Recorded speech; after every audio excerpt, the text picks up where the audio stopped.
राजकीय कला महाविद्यालय कोटा के स्नातक तृतीय वर्ष कला के हिंदी साहित्य के विद्यार्थियों का एक बार फिर स्वागत है। मित्रों, इस कक्षा में हम हिंदी साहित्य के प्रथम प्रश्न पत्र हिंदी काव्य 3 आधुनिक हिंदी कविता की इकाई प्रथम के अंतर्गत निर्धारित कवियों पर चर्चा का क्रम जारी किए हुए हैं। आज हम छायावादी कवि सुमित्रानंदन पंत पर प्रकाश डालने का प्रयास करेंगे। छात्रों, छायावादी प्रमुख कवियों में सुमित्रानंदन पंत का अपना वैशिष्ट्य है। उनका जन्म सन 1900 में कौसानी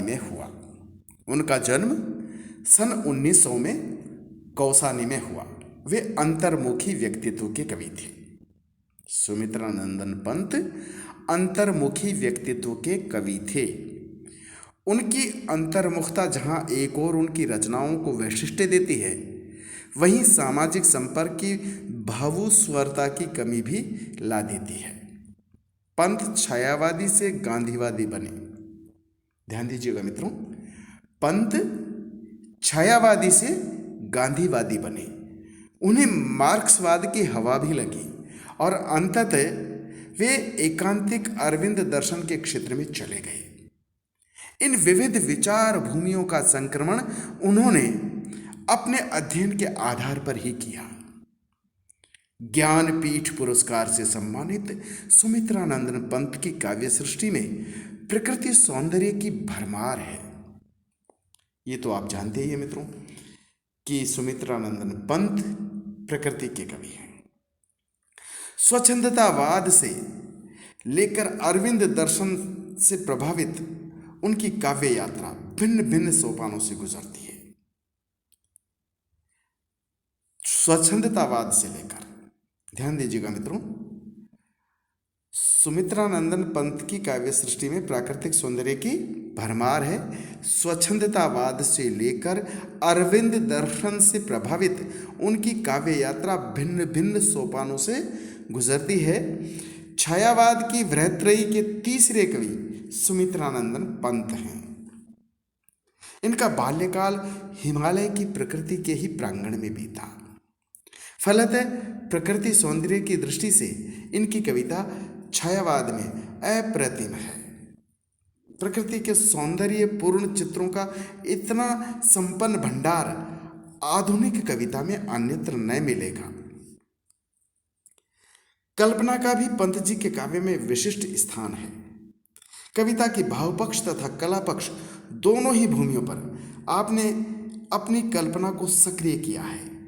पंत जी कोमल कांत पदावली के कवि कहे जाते हैं। छात्रों, सुमित्रानंदन पंत कोमल कांत पदावली के कवि कहे जाते हैं। कोमल भावों की अभिव्यक्ति के लिए आपने जानबूझकर कोमल श्रवण सुखद भाषा, ध्यान दीजिएगा, कोमल श्रवण सुखद भाषा तथा पदावली का निर्माण किया है।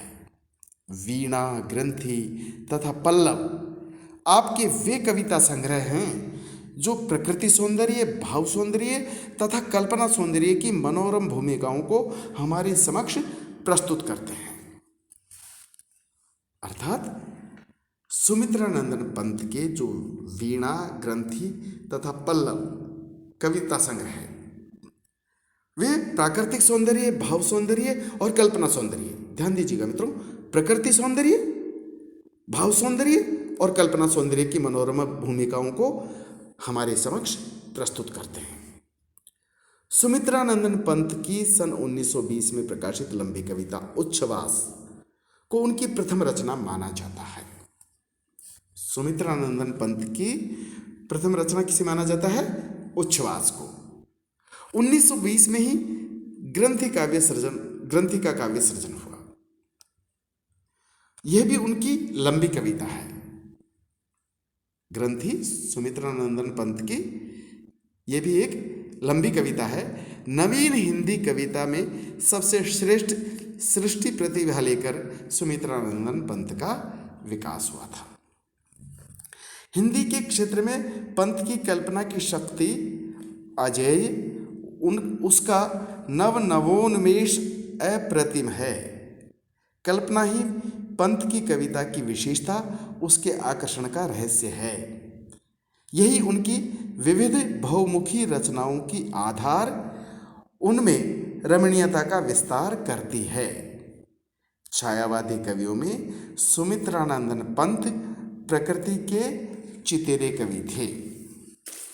ध्यान दीजिएगा मित्रों, छायावादी कवियों में जो छायावाद के जो दूसरे कवि हैं, प्रसाद है, निराला है, महादेवी है, उनमें सुमित्रानंदन पंत प्रकृति के चितेरे कवि थे। इसका प्रमुख कारण यह भी माना जा सकता है मित्रों कि उन्हें बचपन से ही प्रकृति की गोद में खेलने का सुअवसर मिला। आप जानते हैं उनका जन्म कौसानी में हुआ था। उन्हें सौंदर्य का कवि भी कहा जाता है। सुमित्रानंदन पंत को सौंदर्य का कवि भी कहा जाता है। प्रेम और सौंदर्य की सूक्ष्म मानसिक विवृत्ति में पंत की कल्पना समर्थ हुई है और यत्र तत्र यही कल्पना आध्यात्मिक उड़ान भी लेती चली है। इसे ही प्रचलित शब्दावली में छायावाद कहा जाता है। प्रेम के संयोग पक्ष को भी और वियोग पक्ष को भी समान सौकर्य से प्रकट करने में उनकी कल्पना कुंठित नहीं होती। कहीं हल्की मोदमय, कहीं मधुर रसमय भावाभिव्यक्ति करने में वह योग देती और कहीं गूढ़ रहस्यमयी सृष्टि भी निर्मित करती है। कल्पना के प्रकर्ष में जड़ व्यक्तित्व छूट जाता है और कवि स्वच्छंद होकर व्यापक निर्लेप सृष्टि करने में प्रवृत्त होता है। छायावादी कवि सुमित्रानंदन पंत ने उच्छ्वास, ग्रंथि आदि के अतिरिक्त वीणा जो सन 1927 में प्रकाशित हुआ, गुंजन 1932 में प्रकाशित, सन 1936 में प्रकाशित युगांत, 1939 में युगवाणी, 1940 में ग्राम्य जैसी काव्य रचनाओं का सृजन भी किया है। उन्होंने लोकायतन जैसे महाकाव्य की रचना की। उनके महाकाव्य का नाम है लोकायतन। इसके अतिरिक्त सुमित्रानंदन पंत ने युगांतर, पतझर, स्वर्ण किरण आदि का सृजन भी किया। सुमित्रानंदन पंत के काव्य में वेदनानुभूति के अनेक रूप देखे जा सकते हैं। सुमित्रानंदन पंत के काव्य में वेदनानुभूति के अनेक रूप देखे जा सकते हैं, जैसे कुतूहल मिश्रित वेदना, व्यक्तिगत लौकिक जीवन की वेदना आदि। पंत जी की कविता में व्यक्तिगत जीवन की अतृप्ति, निराशा आदि के दर्शन भी होते हैं। सामाजिक बंधनों के कारण उनकी प्रेयसी का प्रणय बंधन अन्य व्यक्ति से हो जाता है।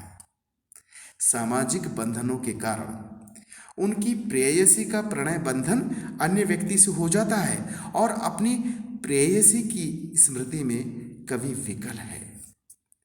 मूंद पलकों में प्रिया के ध्यान को, मूंद पलकों में प्रिया के ध्यान को, थाम ले अब हृदय इस आह्वान को। मूंद पलकों में प्रिया के ध्यान को, थाम ले अब हृदय इस आह्वान को। त्रिभुवन की श्री भी तो भर सकती नहीं, त्रिभुवन की श्री भी तो भर सकती नहीं, प्रेयसी के शून्य पावन ध्यान को। छात्रों, सुमित्रानंदन पंत के काव्य में चित्रित वेदनानुभूति के अलावा संयोग वर्णन भी देखा जा सकता है। उनके काव्य में संयोग वर्णन भी देखा जा सकता है। उनका संयोग पक्ष सर्वत्र कल्पना प्रसूत होने के कारण अधिक संयमित, शुद्ध और अनुभूतिप्रद हुआ है। पंत की इन आस्तिक रचनाओं की मधुरिमा विकास पाकर स्थान स्थान पर व्यापक आध्यात्मिक भाव जगत तक पहुंच गई है। व्यापक आध्यात्मिक भाव जगत तक पहुंच गई है।